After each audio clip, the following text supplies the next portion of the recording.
Esta semana en Cuadriga, Ucrania, al borde de una guerra civil, los enfrentamientos entre opositores al gobierno y la policía en las calles de Kiev han dejado algunos muertos. Esta es la peor ola de agitaciones políticas en Ucrania desde que comenzaron hace 2 meses. La oposición y el gobierno se culpan mutuamente de la violencia.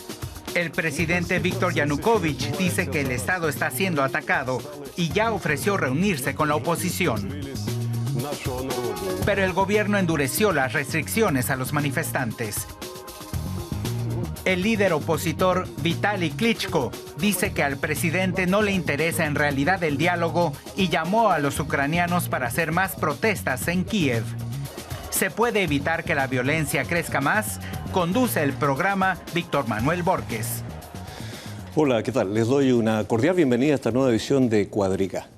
Ucrania vive horas dramáticas. El caos y la violencia se ha apoderado de las calles céntricas de Kiev, escenario de graves enfrentamientos entre los manifestantes y las fuerzas de seguridad. El gobierno y la oposición se culpan mutuamente de esta escalada de la violencia. Pero si definitivamente se cierran las puertas al diálogo, la situación puede empeorar y desembocar en un drama nacional. Para hablar sobre la actual situación en Ucrania, paso a presentar de inmediato a nuestros invitados de hoy.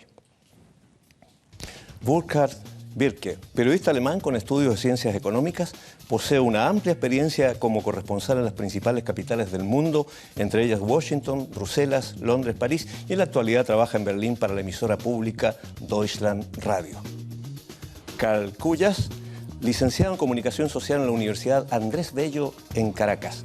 Trabaja en Deutsche Welle desde hace 19 años como redactor político, especializado en Europa del Este, principalmente Rusia y Ucrania. Ha vivido varios años en Kiev, la capital de Ucrania, y sigue de cerca el desarrollo de la situación política de este país. Y Katarina Stoklosa, investigadora polaca, desde 2003 dirige la sección de Europa del Este de la Sociedad Alemana de Política Exterior. Ha analizado en numerosas publicaciones la actual situación política de Rusia y en la actualidad trabaja como profesor asistente en la Universidad de Sonderborg en Dinamarca.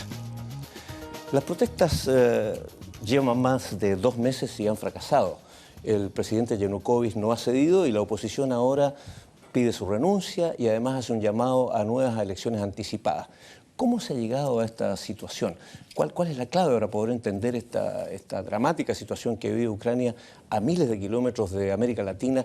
Prácticamente es una desconocida para nuestra región. Karl, tú que tienes experiencia en esa región. Bueno, digamos que no han fracasado las protestas, ha fracasado el liderato de las protestas. El triunvirato, compuesto por 3 líderes de la oposición, el ultranacionalista Tyagnibok, el liberal Yatsenyuk y Klitschko. Entonces, lo que pasa es que los 3 representan prácticamente 3 tendencias bastante diferentes. Y para unificarse y formar el liderato único, no han tenido ni capacidad ni deseo.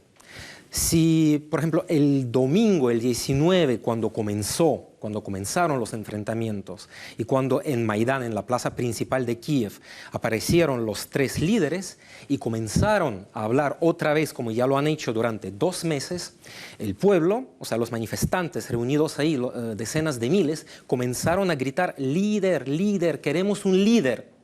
Entonces, lo que hizo Yatsenyuk es simplemente dijo: bueno, el líder es todo el pueblo. Y entonces fue abucheado.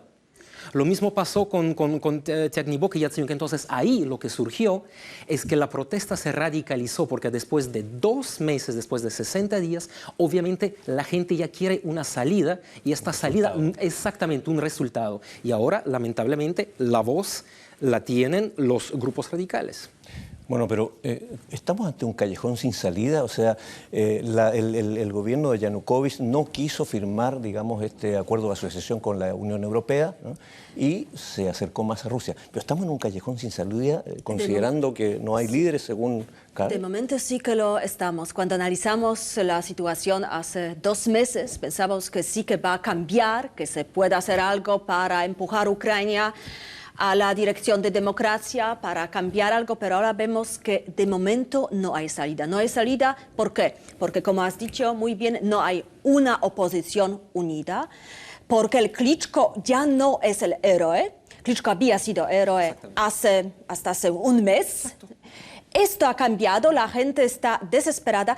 Un factor que no debemos olvidar cuando analizamos la situación en Ucrania, se trata de un país que estuvo en un bloque comunista, significa que el líder era muy importante. No es como en países del oeste, que no se necesita un líder, que se necesita una democracia. En los países excomunistas se necesita una persona fuerte, un líder, un héroe. Un caudillo. Exactamente, un caudillo. Y Klitschko ya no lo es. Por eso no hay tampoco salida porque Yanukovych no tiene interés de hablar, de negociar con la oposición, porque tampoco la oposición le puede ofrecer algo que le puede ofrecer la oposición. No hay salida porque la Unión Europea de momento no puede hacer nada, no puede reaccionar directamente. Es lo que quiere Klitschko. El Klitschko dice, ya ha venido el tiempo para que por fin el oeste reaccione, para que nos ayudéis. Pero la Unión Europea no puede. Y por eso, por todos estos factores de momento, no hay salida. Sí, la Unión Europea está paralizada prácticamente porque no sabe qué hacer, porque no realmente lo que ofreció con el partenariado oriental a otros países de la ex Unión Soviética era muy poco, ¿no? Y también en cantidad de dinero.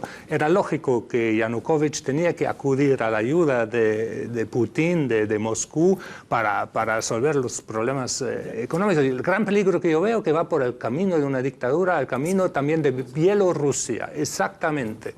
Hablabas de caudillos. Nosotros en América Latina tenemos malas experiencias con los caudillos.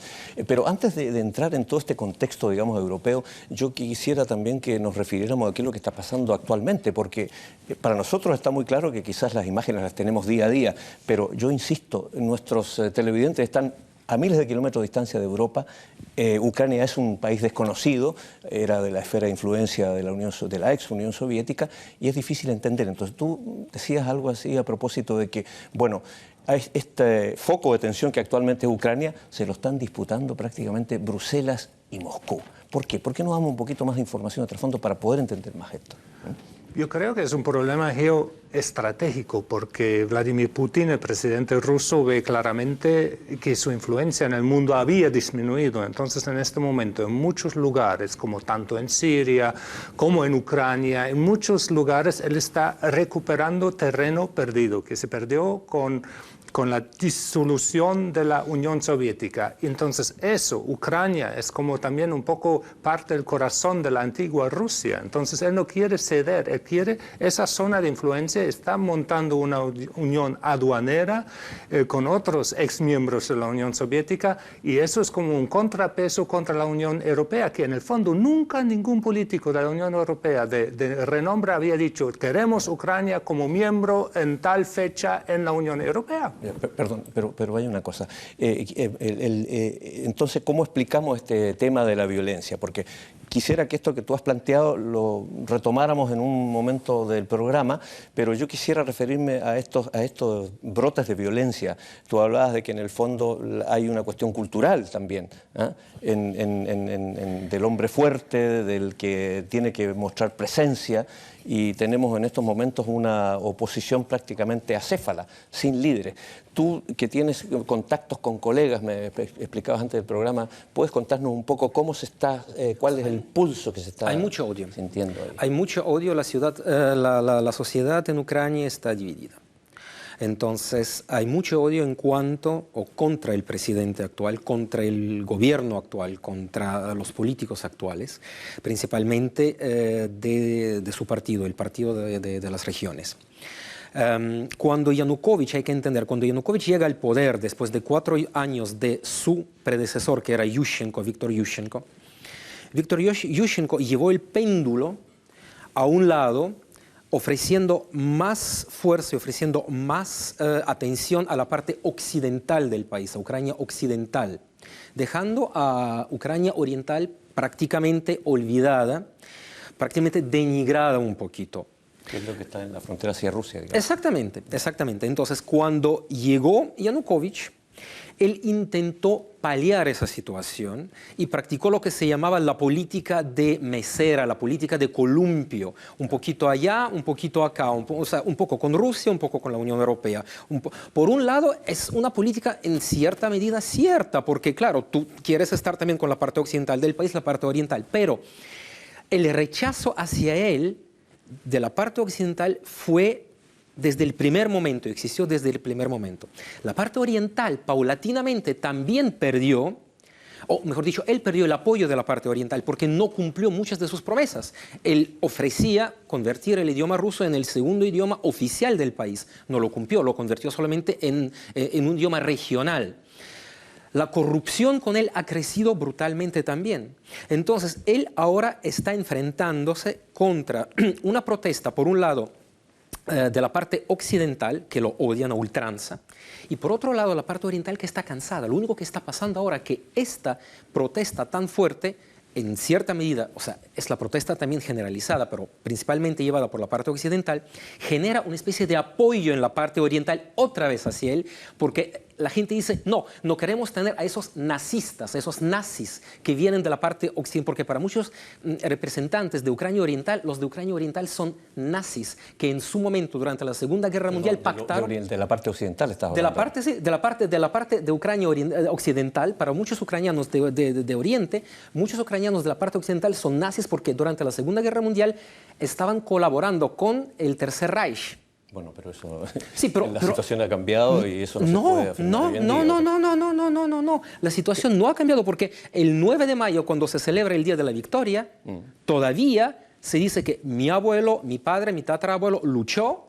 Estoy orgulloso de ello. Y en la otra parte dice, no, mi padre y mi abuelo luchó para la libertad de esta parte. Entonces tienes un enfrentamiento total. Sí, yo no creo que esto juegue un papel ahora en el conflicto.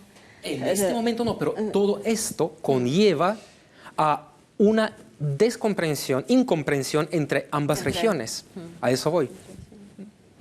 Eso sí, ¿te parece que...? Sí, me parece, Polonia tiene, tú eres polaca, Polonia tiene fronteras también con... Sí, para Polonia, Ucrania es muy importante, pero yo creo que este problema del este y del oeste tiene más significado si se trata de la parte del este.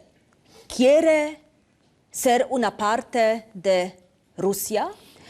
Porque esperan más de Putin, esperan no solamente dinero, esperan también seguridad. Piensan que Putin les trae más seguridad que la Unión Europea, mientras que Ucrania del oeste ha entendido más qué significa democracia, qué significa ser libre, y entonces quiere ir por el camino a la democracia, a la Unión Europea. Este es un problema. Otro problema es que tampoco podemos verlo así en colores negros y blancos, positivo o negativo, porque también tenemos gente joven, bien educada, estudiantes, que ya no vemos estas diferencias entre Ucrania del Este y Ucrania del Oeste.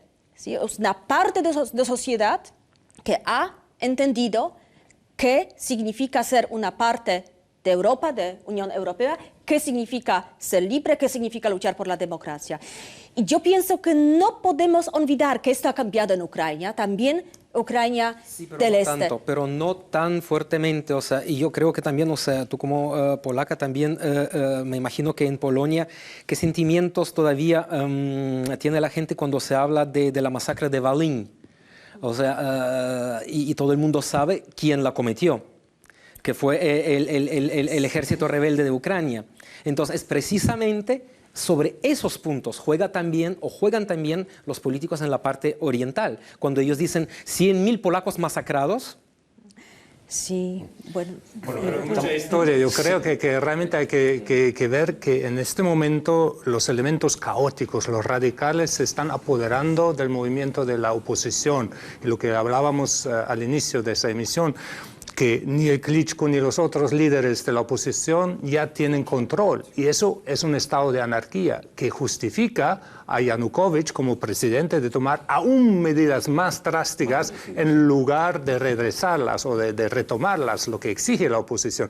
O sea, yo veo una radicalización, el pleno camino a una dictadura, y yo creo que solamente si los poderes afuera, Rusia y la Unión Europea y de pronto Estados Unidos, se ponen en una mesa y se habla de pronto no de una unión aduanera de Moscú y los países vecinos, sino Vladivostok a Lisboa, un espacio. Entonces sí, yo creo que también el problema en la Ucrania se podría eventualmente resolver, eventualmente. Pero el momento ahora es muy, muy peligroso porque hay una radicalización y vamos a ver más muertos en las calles, yo temo. Gorbachev ya salió hace poco, al parecer, con la propuesta de que Obama y Putin toman parte en la mediación. Así que es una, de repente, posible solución. Sí, pero también al mismo tiempo la Unión Europea ha contemplado la posibilidad de sanciones. Pero yo quisiera volver a un punto y hemos preparado nosotros una nota sobre la contextualización en torno al tema de Europa. Veamos primero esta nota y después nos conversamos sobre el papel de la Unión Europea. Fue el deseo del presidente Viktor Yanukovych buscar estrechar los lazos con Rusia y alejarse de la Unión Europea. Esto desató las protestas en Kiev. El ministro de Asuntos Exteriores de Rusia, Sergei Lavrov, dijo que la situación en Ucrania se está saliendo de control. Pidió no interferir a los gobiernos europeos. Preferiríamos que nuestros colegas europeos se abstuvieran de actuar de forma arrogante respecto a la crisis en nuestro país. Pero en las calles de la capital, los manifestantes han estado pidiendo más participación europea. Muchos quieren que la Unión Europea imponga sanciones. Hacemos un llamado a los diputados, los políticos y los ciudadanos europeos. Exigimos que no solo hablen de los valores europeos, sino que los pongan en acción. Necesitamos su ayuda. En los últimos meses, la Unión Europea ha manifestado repetidamente su apoyo a la oposición. Pero ¿cómo puede reaccionar sin avivar aún más las llamas del conflicto? Bueno, tenemos prácticamente una situación fuera de control, un país que está prácticamente dividido, como hemos conversado acá. Ahora, Burkhard, ¿cuál es la responsabilidad que tiene Europa o la Unión Europea en esta dramática situación que vive actualmente Ucrania? Calmar los espíritus al máximo, y la gran pregunta es ¿por qué camino, por qué vía?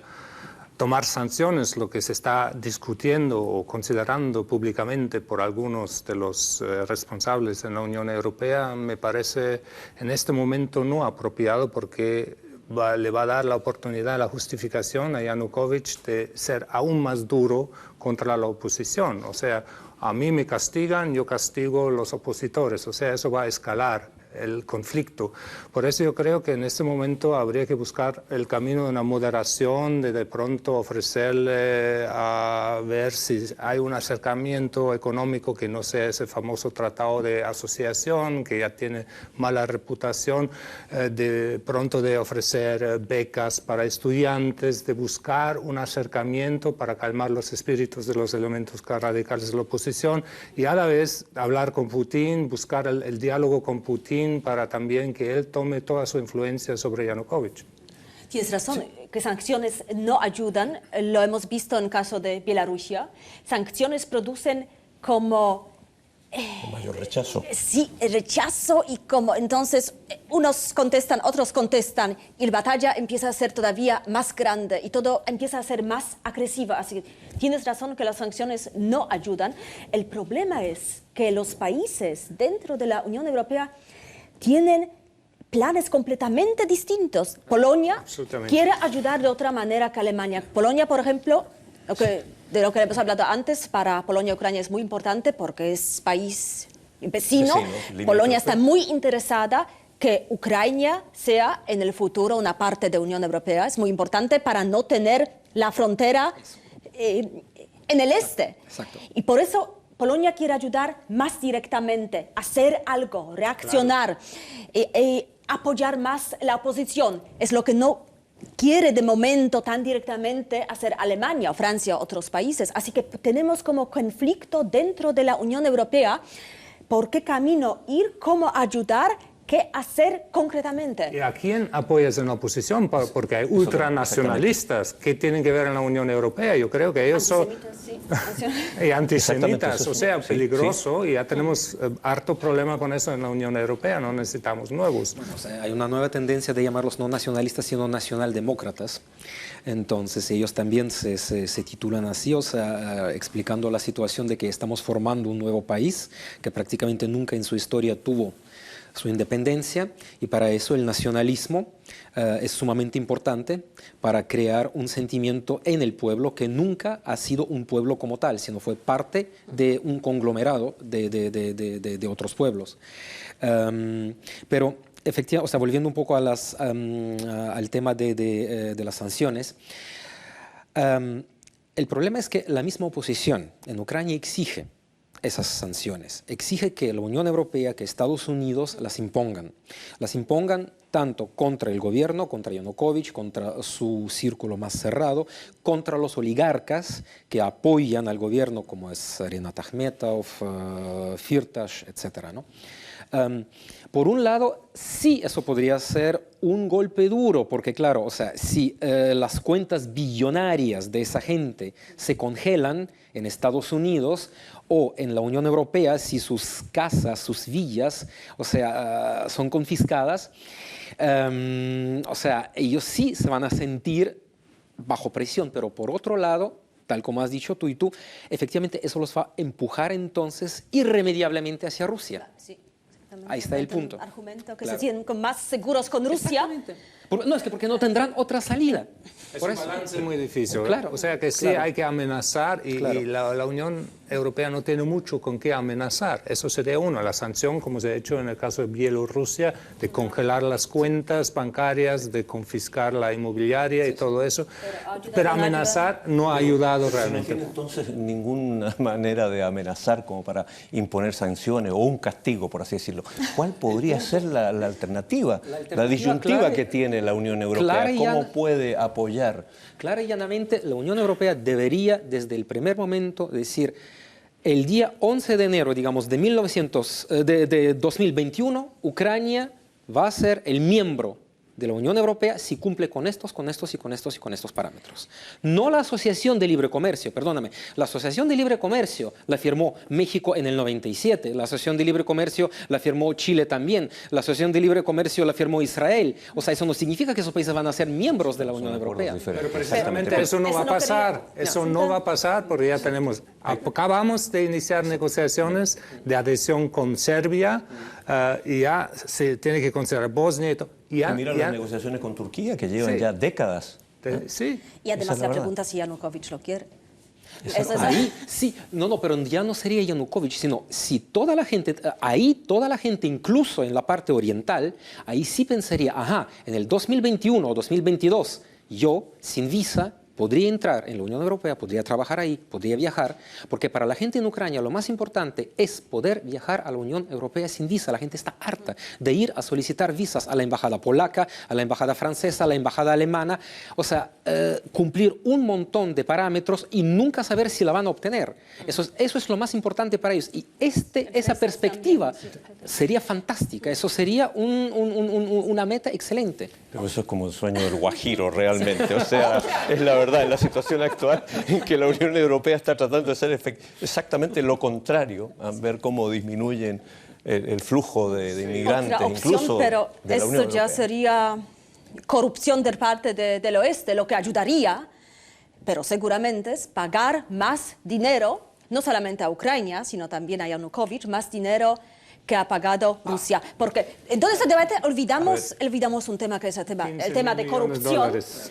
y que Yanukovych, su familia y toda la mafia a su lado ha recibido también dinero, pero dinero privado, ¿no? Hablamos ahora de Corrupción. corrupción, pero exactamente una no podemos... propuesta un poco ortodoxa.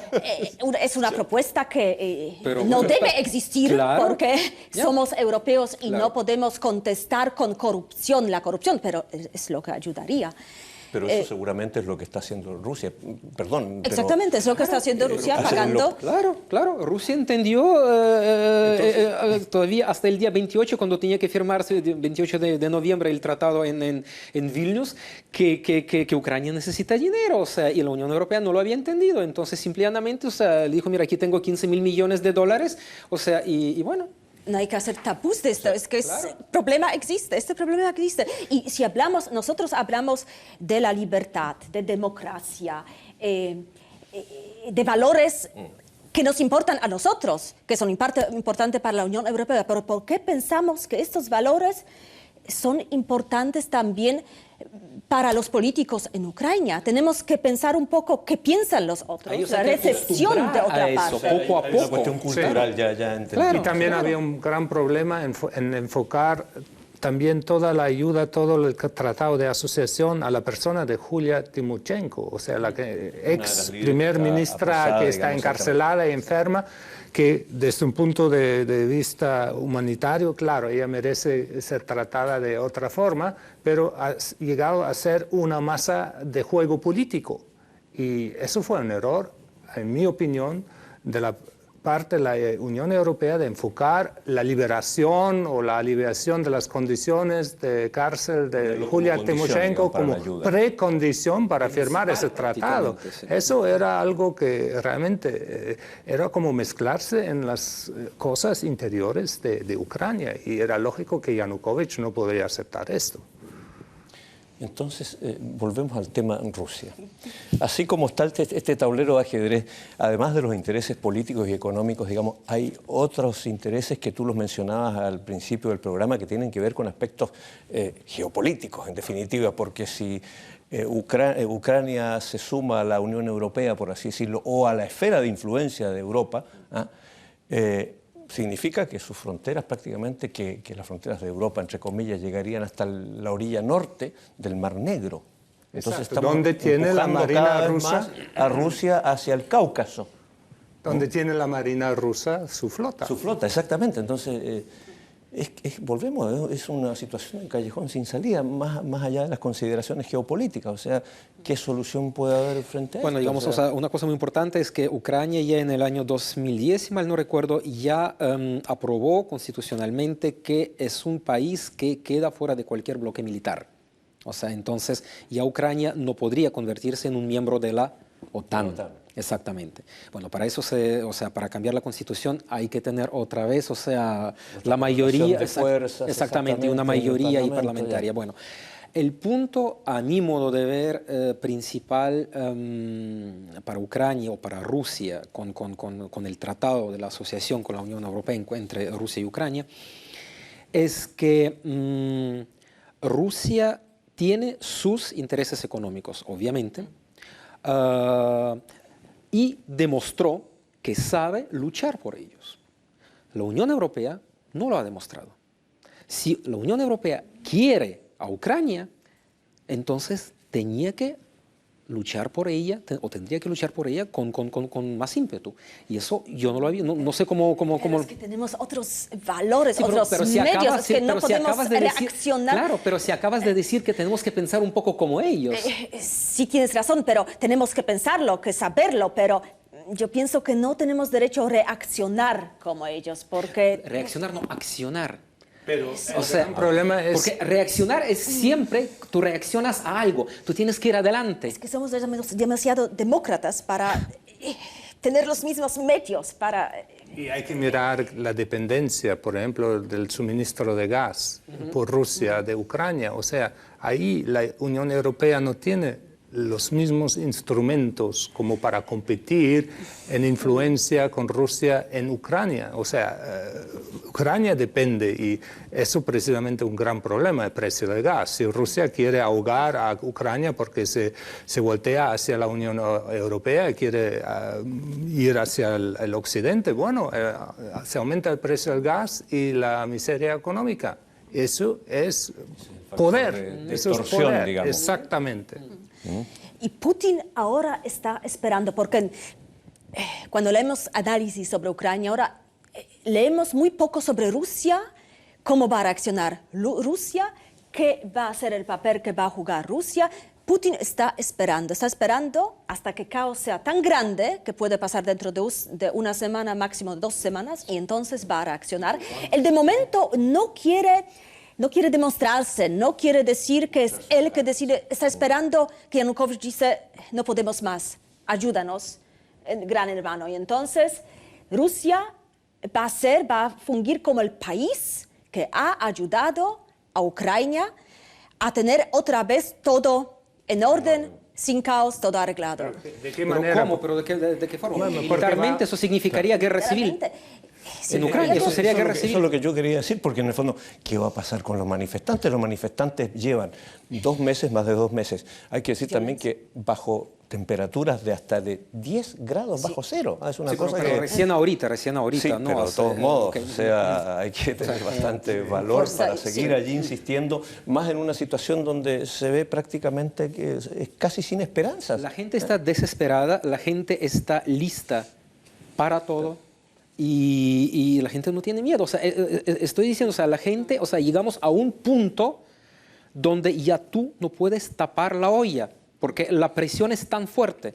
A eso respondería entonces el ultimátum que planteó Klitschko cuando dice de que hoy día se van a llevar a cabo negociaciones nuevamente, pero si no hay resultados, entonces ellos quieren prácticamente tomar por asalto la sede de gobierno. ¿Les parece a ustedes que es una no es una salida, pero lo van a hacer, porque otra vez, analizando esta situación, cuando analizamos la violencia en los países del este excomunistas, es otro tipo de violencia que en la violencia en el oeste. En el oeste tenemos violencia, pero violencia educada, violencia con cuidado. Pero en el este, cuando la gente decide que van a ser violentos, lo van a hacer hasta que la revolución salga. Esto lo hemos visto muchas veces en la historia de Ucrania, Polonia, de otros países, por ejemplo, los revolucionarios.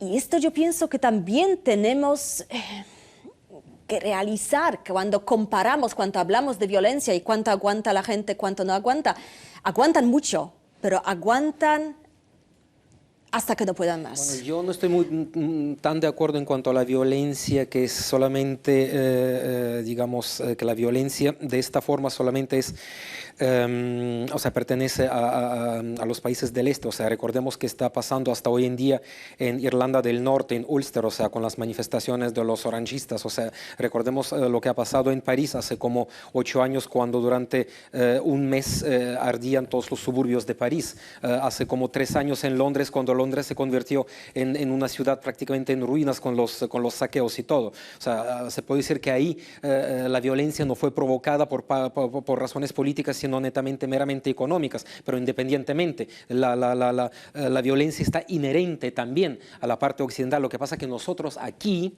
no tenemos los detonantes en este momento para que surja la violencia política. Tenemos de repente detonantes económicos, sociales, pero no políticos. Ahí está mezclado todo, está mezclado el detonante económico, político y social.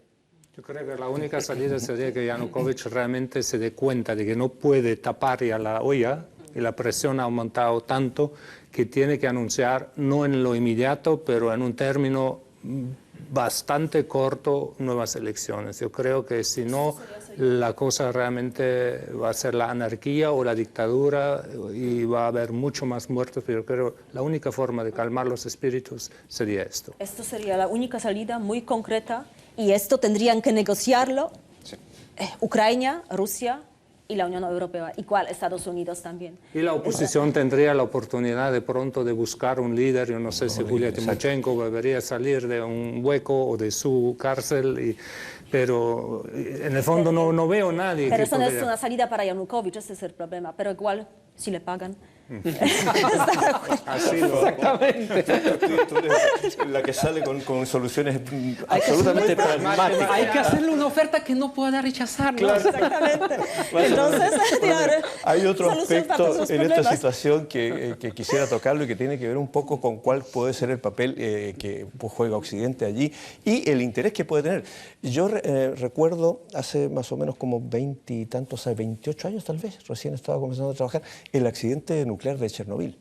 hay una cantidad digamos, todavía de plantas nucleares que están en funcionamiento y que tienen un problema de seguridad. Yo creo que también ese es un factor, un aspecto por el cual, por ejemplo, Occidente podría ofrecer, o la Unión Europea, apoyo, ayuda, para una mayor seguridad, porque le afecta claramente a la seguridad y la salud de Europa. Absolutamente, yo creo que la Unión Europea tendría un interés muy grande en invertir en la remodernización, la renovación de esas plantas nucleares antiguas.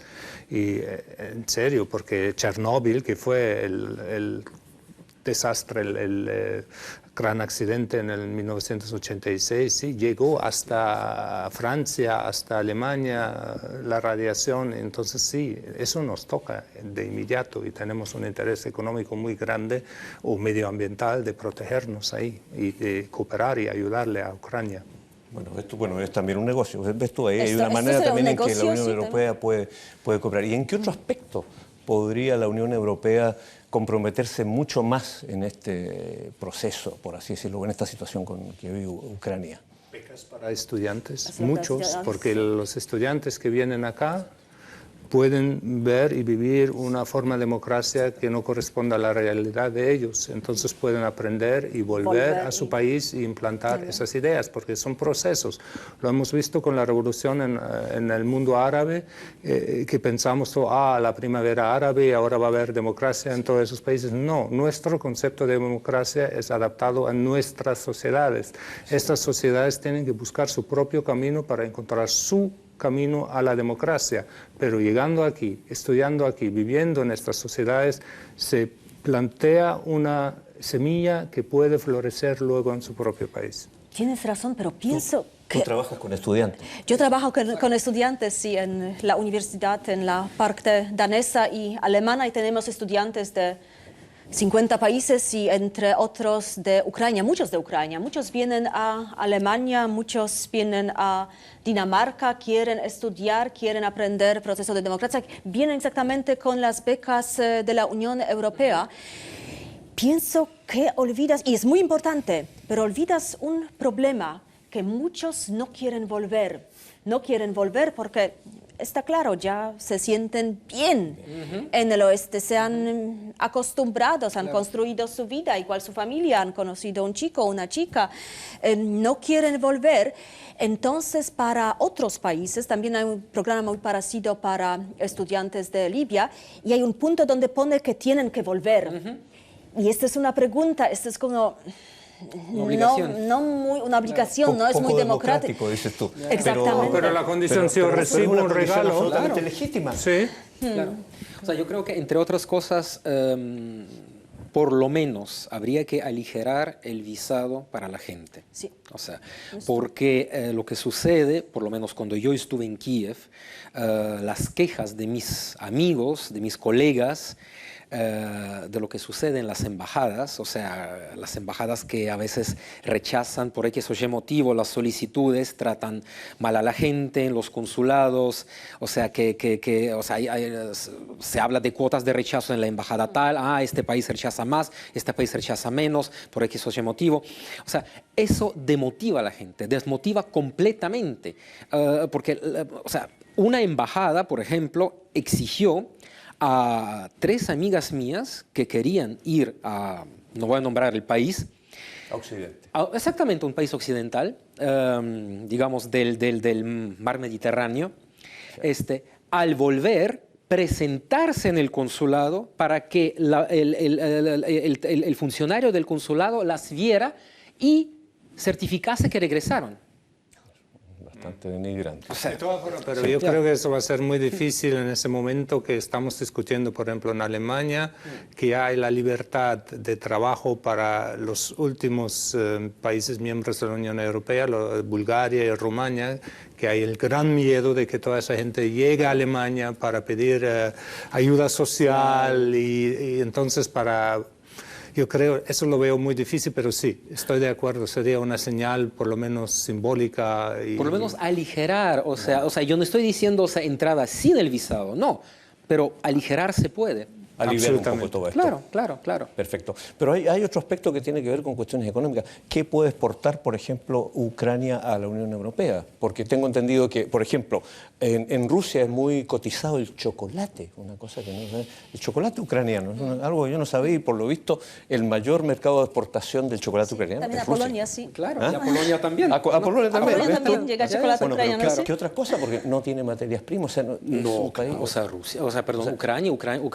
Ucrania exporta acero, Ucrania tiene una fuerte exportación de productos químicos. Ucrania tiene o podía tener muchísima exportación agraria. Pero lo que pasa es que nosotros en la Unión Europea de por sí tenemos un problema interno con la agricultura. Estamos subvencionando. Cuando bajamos por lo menos al 40% de nuestro presupuesto en la Unión Europea va a las subvenciones de agricultura. O sea, entonces, y si ahora entra un país que es más grande que Polonia, que en este momento es el país más grande de la Unión Europea, o sea, con su potente agricultura, o sea, ¿qué va a pasar acá? O sea, la leche entonces aquí costaría, ¿qué? 15 centavos del euro. Es un problema. Mira, nos estamos acercando un poco al final del programa y del problema también, del problema ucraniano. Y yo les pediría, quizás a modo de conclusión, alguna frase de estas para la historia a propósito de que, bueno, qué perspectivas vemos realmente. Tenemos que hacer algo, tenemos que pensar del problema, analizar y tenemos que ayudar a traer un poco de democracia, pensamiento democrático a Ucrania. Y el mejor método, en mi opinión, es soportar a la gente educada o la gente que quiere ser educada, hacer intercambio con los estudiantes, con intelectuales, hablar del problema y analizar el problema. Hablar con Putin, con Rusia, para influenciar a Yanukovych para ceder un poco a la oposición. Y también con Occidente. O sea, ayudas económicas y políticas. Muy bien. Bueno, como hemos visto, hay varias soluciones, pero quizás se puede esperar de que el presidente ucraniano llame a elecciones anticipadas para evitar un baño de sangre en este país. Nosotros, como siempre, estamos interesados en vuestras opiniones y esperamos que nos escriban a nuestro correo electrónico cuadriga@dw.de. Le agradezco la presencia de nuestros invitados y hacia América Latina les digo hasta pronto. Pásenlo.